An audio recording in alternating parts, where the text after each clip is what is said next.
Bismillahirrahmanirrahim. Assalamualaikum warahmatullahi wabarakatuh. Alhamdulillahi rabbil alamin. Wassalatu wassalamu ala asrafil anbiya'i wal mursalin wa ala alihi wa ashabi ajmain, amma ba'du. Para bapak, para ibu, adik-adik sedaya, soimin, soimah ingkang mugi tansah dipun paringi rahmating Allah Subhanahu wa taala. Alhamdulillah enjang menika kita saged pinanggihan malih. Matur nuwun kula dipun paringi wekdal. Matur nuwun kula saged silaturahmi wonten Masjid Darul Muttaqin. Mugi-mugi nama masjid yang baik itu menjadikan memang jamaahnya, warganya adalah dalam golongan muttaqin, ya.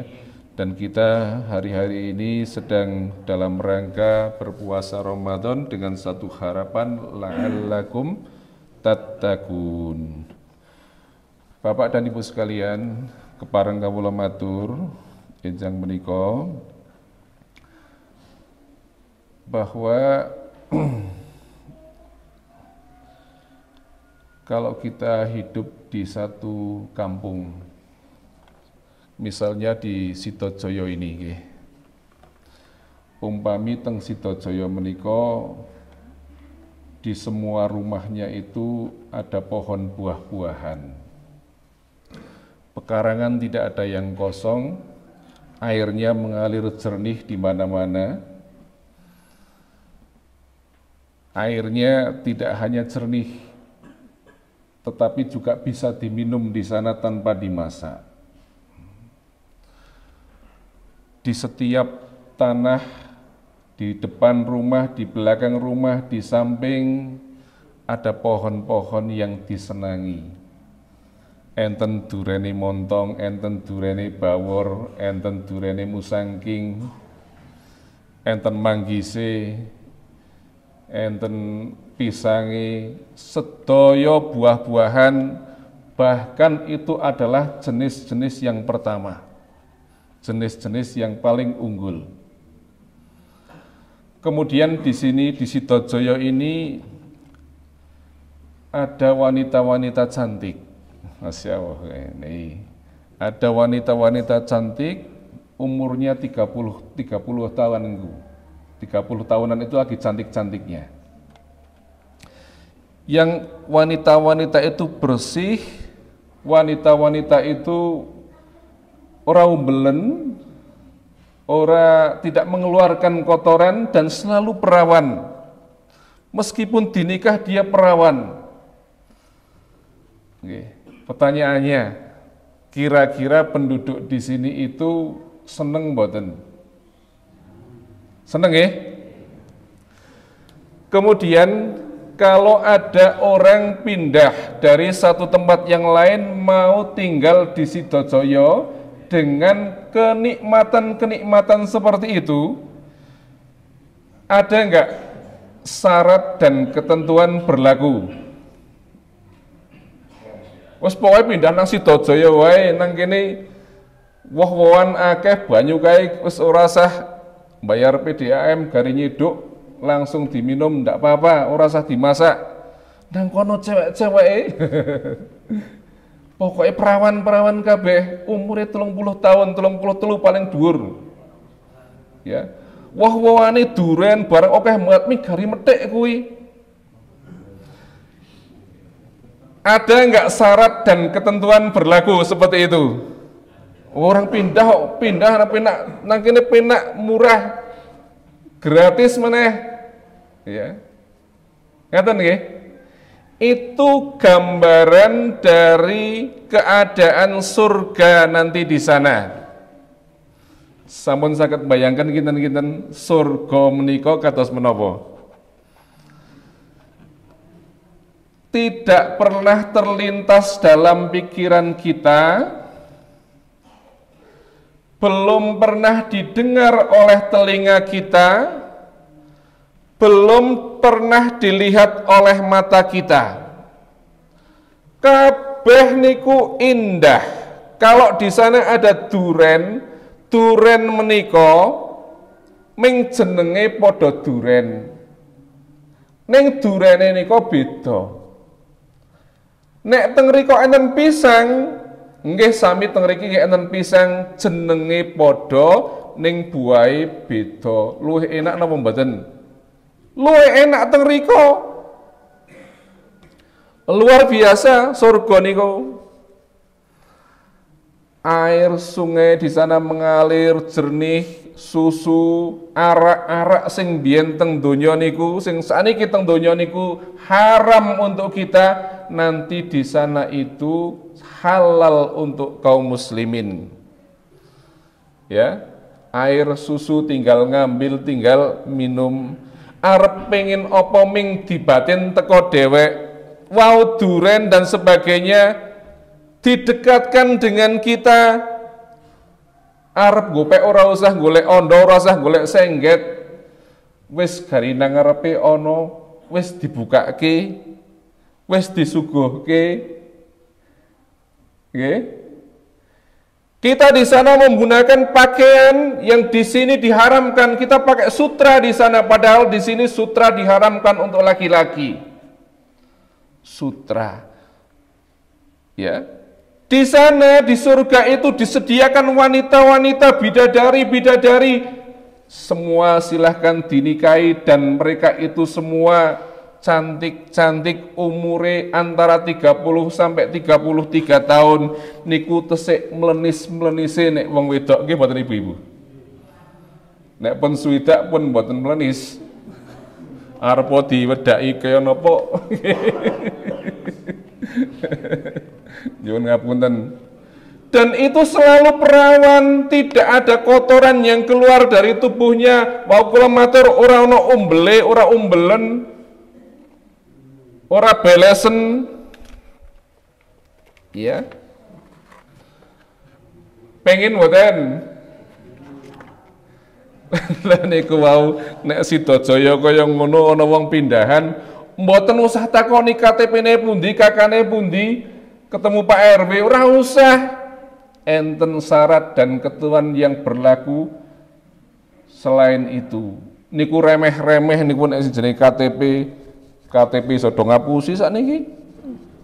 Mila ada syarat dan ketentuan yang berlaku. Pada hari ini, pagi ini, makanya wekdal telas kula dikabari nggih niki mugi-mugi mboten ngantos telas pun rampung. Ada 4 sifat penduduk surga. Nggih. 4 sifat penduduk surga. Pokoknya nek pindah Sidajaya wong keadaane kaya ngene kabeh wis ana, wis disediani maer-maer, pokoke mboten KTP. Allah taala paring pangendikan wonten surat Qaf. Surat Qaf niku ayat ingkang nomor 3 setunggal dugi 3 gangsal. Allah paring pangendikan, A'udzu billahi minasyaitonir rajim. Wa uslifatul jannatu lil muttaqina ghaira ba'id.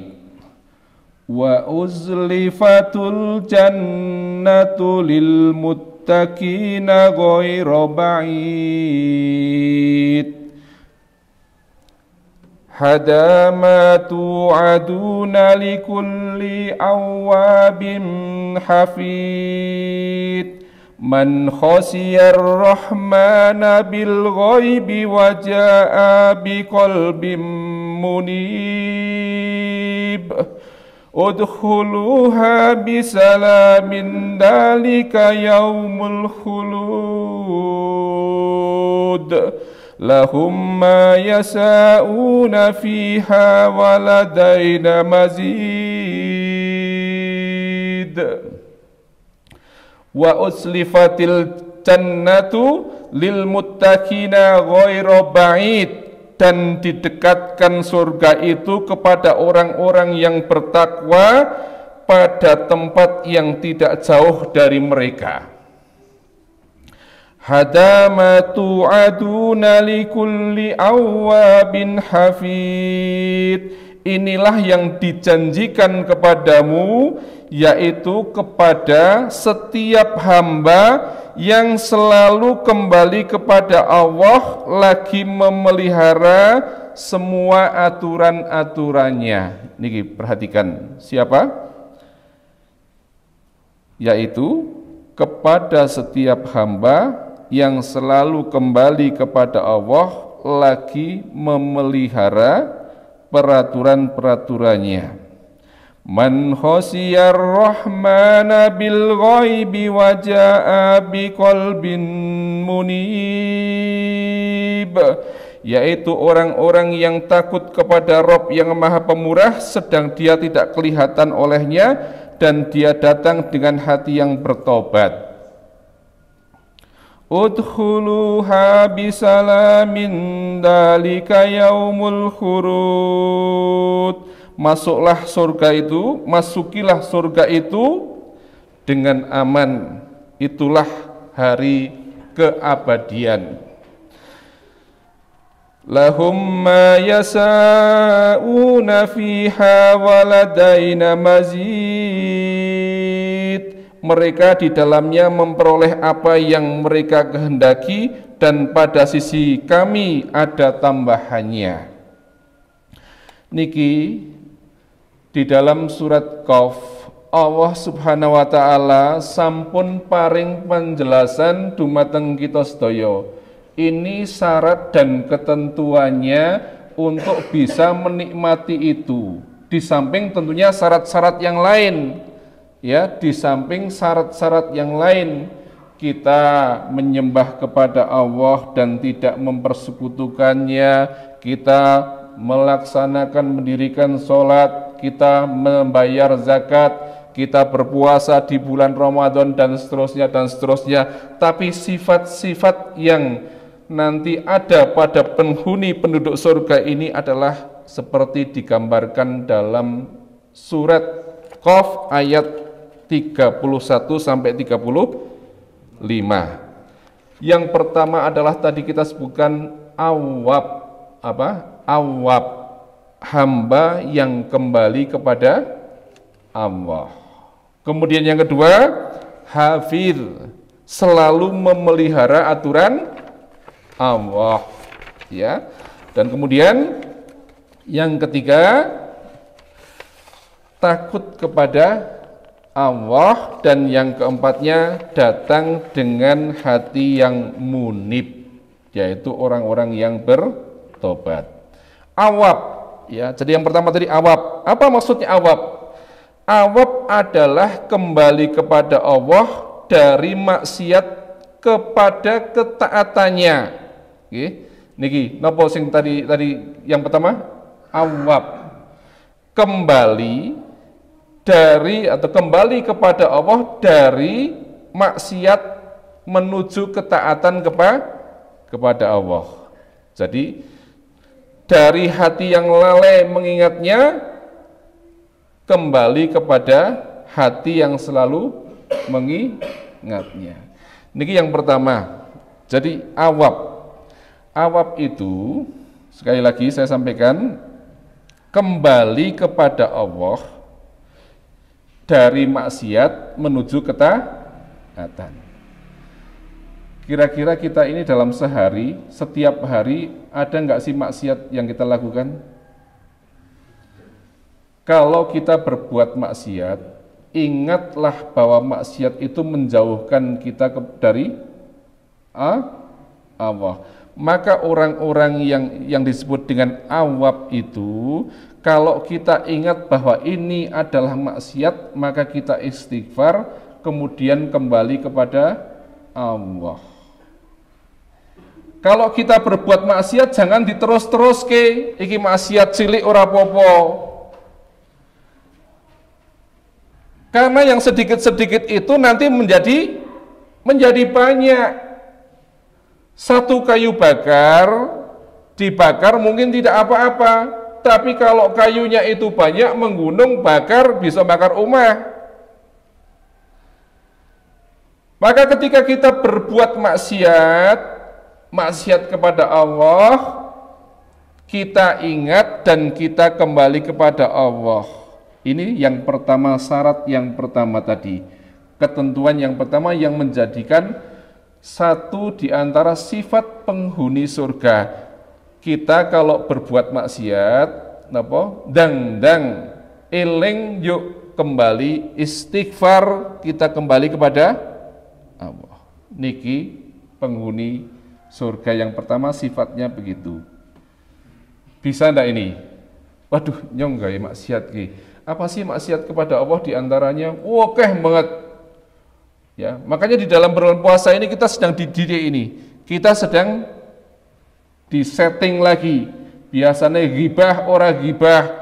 Wong ghibah niku gampang banget. Jare setan dibelenggu kok isih ghibah. Nggih. Karena ini kalau sudah menjadi kebiasaan repot. Ya. Jadi kalau kita bermaksiat kepada Allah, sekecil-kecilnya apapun maksiat itu, dang istighfar, kembali mengingat kepada Allah. Itu sifat yang pertama. Kemudian sifat yang kedua apa?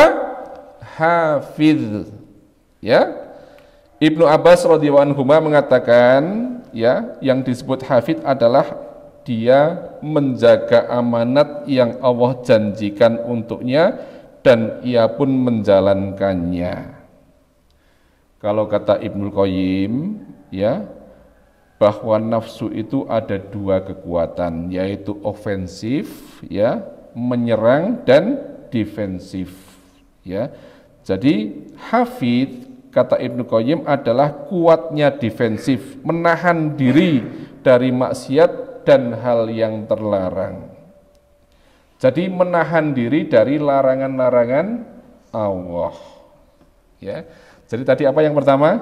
Awab nek duwe salah gawe maksiat dang jaluk ngapura karo Gusti Allah, kembali ingat kepada Allah. Tapi hafidh, ya, ojo ngasih gawe maksiat meneh, ditahan, menahan dari berbuat maksiat, menahan dari berbuat yang dilarang oleh Allah. Paham nggih? Ada keterkaitannya enggak ini? Dua sifat, baru dua sifat ini. Karena banyak orang begini, berbuat maksiat, dilengke, oh yo, aku tak kembali kepada Allah. Tapi mengko bermaksiat meneh ora ana wong. Tapi nanti karena nafsunya yang tidak bisa ditahan, nafsu jeleknya itu, ya, kemudian dia berbuat maksiat lagi. Tidak ada upaya untuk mengendalikan diri, tidak ada upaya untuk menahan keinginan untuk berbuat buruk, berbuat maksiat itu. Ya, maka orang-orang yang menjadi penghuni surga adalah orang-orang yang apa? Bisa mengendalikan diri untuk tidak berbuat maksiat kepada Allah Subhanahu wa ta'ala. Itu sifat yang kedua. Kemudian sifat yang ketiga, takut kepada Allah. Nggih, niku syarat nek mau tinggal teng Sidojaya sing keadaan seperti itu, coba nek duwe salah langsung ngapura kelingan Gusti Allah. Yo orang baleni meneh iso nahan pokoke sing wingi wis ora baleni meneh. Dan yang ketiga, takut pada Allah. Ini sifat penghuni surga yang ketiga. Ya. Di dalam firman Allah yang artinya orang yang takut kepada Rabb yang Maha Pemurah sedang dia tidak kelihatan olehnya. Ya, ini terkandung makna pengakuan akan adanya Allah, akan rububiyahnya, akan ketentuannya, akan ilmu dan pengetahuan Allah yang detail pada setiap keadaan hamba. Ini kalau kita ingat sebuah hadis yang panjang dinamakan ihsan. Kalau kita itu beribadah, kita tidak melihat Allah, tapi sesungguhnya Allah melihat kita. Kita mungkin berbuat maksiat, merasa bahwa ora ana sing nyawang, ora ana sing weruh, tidak ada yang melihat, tapi sesungguhnya kekuasaan Allah meliputi segalanya. Bahkan disebutkan Allah tahu daun yang gugur di waktu malam dari sebuah pohon. Kita tahu ndak ada daun gugur. Setiap lembar daun gugur rontok saking wit niku ndalu, padahal teng pundi mawon niku Allah pirsa. Ini kan luar biasa ilmu yang dimiliki oleh Allah Subhanahu wa taala. Bagaimana kita akan bermaksiat kepada Allah ketika Allah itu tahu semuanya keadaan kita, keadaan yang kita lahirkan maupun keadaan yang di batin. Maka seseorang yang dikatakan takut pada Allah harus dengan memenuhi hal-hal tadi.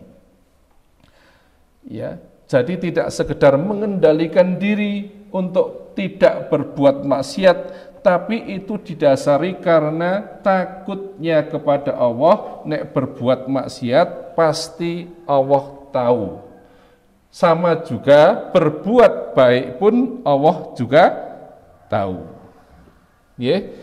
Kemudian sifat yang keempat adalah datang dengan hati yang tadi dikatakan dalam ayat ke-35 munib. Yang dimaksudkan munib ya, ini dijelaskan oleh Ibnu Abbas radhiyallahu anhuma ya, kembali dengan bertobat dari maksiat kepada Allah, kemudian melakukan ketaatan, mencintai ketaatan tersebut dan menerimanya. Jadi 4 sifat ini gandeng. Tadi yang pertama apa? Awab. Nek duwe salah gawe maksiat pada Allah, ndang istighfar, minta ampun kepada Allah, kembali kepada Allah, kembali taat kepada Allah. Kemudian yang kedua tadi apa? Hafid, ya. Hafid ini sifat tadi, ya. Jadi bagaimana kita ada dorongan untuk mengendalikan diri tidak berbuat maksiat. Kemudian yang 3, takutnya kita kepada Allah ini mendasari kita tidak mengulangi apa? Tidak mengulangi perbuatan maksiat kita kepada Allah. Dan yang keempat, ini bertobat dari maksiat, kemudian kita menuju atau berbuat ketaatan dan mencintai ketaatan tersebut.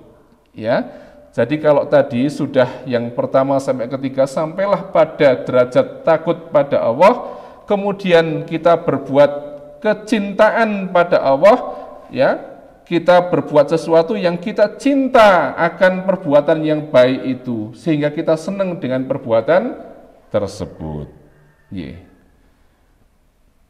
Ini kira-kira kalau dengan syarat dan ketentuan ini kita bisa menjalani apa tidak? Kemudian nanti kita bisa mendapatkan satu kapling tersebut di surga. Kira-kira saged mboten niki? Insyaallah nggih. Niku syarat dan ketentuannya niku nek teng donya mungkin lah nang kono ya ana wit durene nyong tak tuku lemah dhewek duwe duit tak tanduri duren tak tanduri pisang tak wilani banyu iso. Nggih, syaratnya ming napa? Duwe duit. Tapi nek niki syaratnya teng surga niku ora kudu nggo duit janjane. Ini 4 sifat penghuni surga itu seperti itu. Ning kadang-kadang nyuwun sewu yo abot ya, karena kita itu kadang-kadang dipenuhi dengan nafsu yang jelek.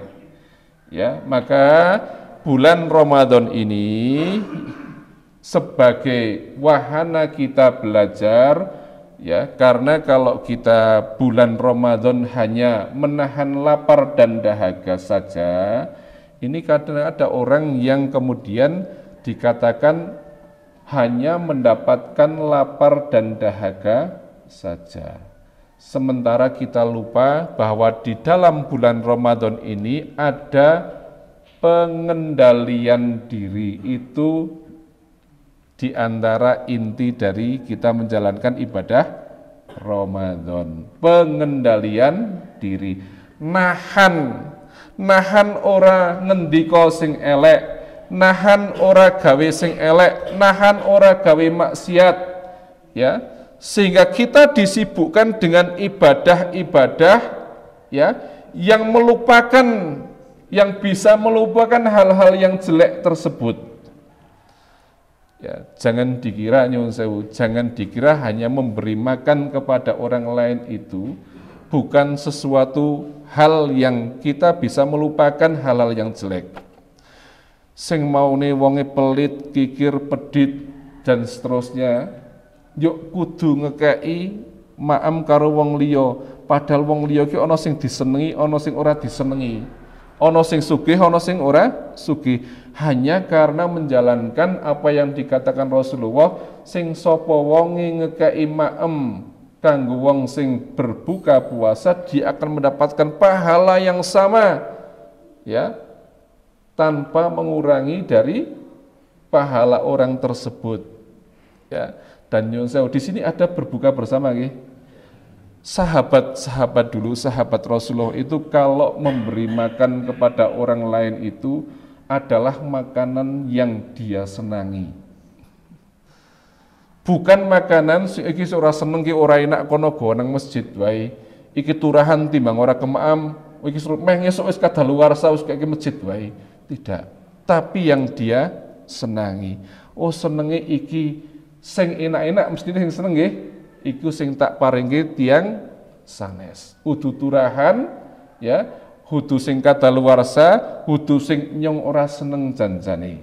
Sehingga orang juga bisa menikmati apa yang menjadi kesenangan kita. Makaten ingkang saged kawula aturaken pun ngloncok nggih Mas. Nggih. Subhanaka Allahumma bihamdika asyhadu an la ilaha illa anta astaghfiruka wa atubu ilaik. Wassalamualaikum warahmatullahi wabarakatuh.